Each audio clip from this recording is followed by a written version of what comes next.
I'm here with the CEO and founder of Simple Citizen, Sam Stoddard.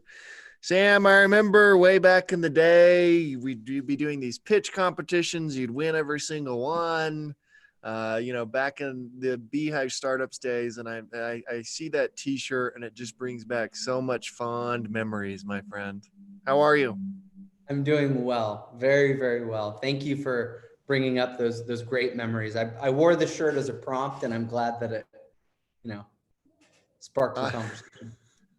I remember buying those shirts, and it was like the most significant purchase ever. It was like such an intense thing. And You did buy a lot of them, Clint. I think I have like another 5 of these at my house. The Gundersons were like, "What do we do with these?" They had so many of oh man, we were so innocent back then, Sam. them. We were so innocent. All right, well, we have you on here for a very specific reason about this DACA program. Obviously you run Simple Citizen, which is an incredible company here in Utah. So tell us what's going on, my friend.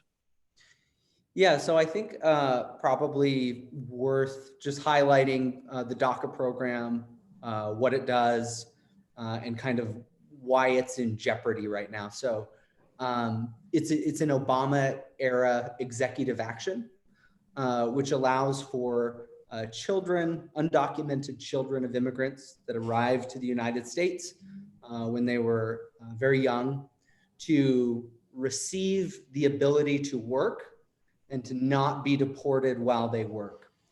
Um, President Trump kind of built his campaign on ending Obama era programs. And he kind of views this as an issue that shouldn't be an executive action, that it should be, resolved in Congress. And so he challenged the DACA program, which, by the way, it's about 800,000 immigrants across the United States that work under this program, as well as in the state of Utah alone, over 30,000 applicants. Excuse me, sorry, 15,000. There's over 15,000 DACA recipients in the state of Utah. And so Trump challenged this back in 2017, put an end to the program. It was challenged and reopened in a court in Texas. The Trump administration appealed, and it made its way all the way to the Supreme Court. They agreed to hear arguments back in June of 2019. Oral arguments were given in November, and they were set to give a decision this session of the Supreme Court. And in preparation for this possible change of the program, because of the way that the court is leaning, it's pretty easy to imagine that program could be taken away. And so at Simple Citizen, we have a very unique partnership with the Mexican consulate in Salt Lake City. And there are over 280,000 Mexican nationals in the state of Utah that are the responsibility of the Mexican consulate. And they were working with us to try and come up with a way to support the Mexican nationals that are under the DACA program so that they can continue to work and participate in the vibrant Utah economy.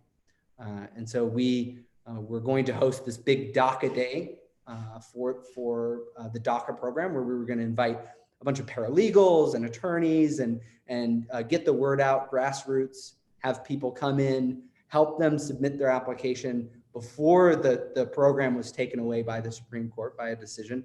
But then the COVID-19 crisis happened, which took away our ability to host a program like that. And so it really put us in a kind of a bad situation where we were scratching our heads and looking for options. So that's kind of this sets the scene a little bit.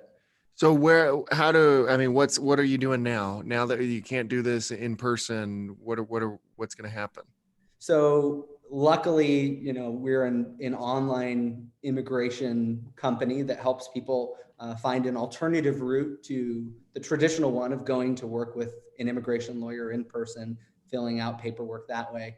We're all digital and online. And so Matt Gale, who runs our community efforts here at Simple Citizen, along with the Consular General, Jose Borgon, they put together this idea where we would host kind of a virtual DACA day or a virtual DACA program where we would help virtually using the Simple Citizen tools to help the people under the program complete their applications, submit their applications. The Mexican consulate also put together a pool of funds as kind of a sponsorship to cover some of the government fees that are associated with submitting a DACA application.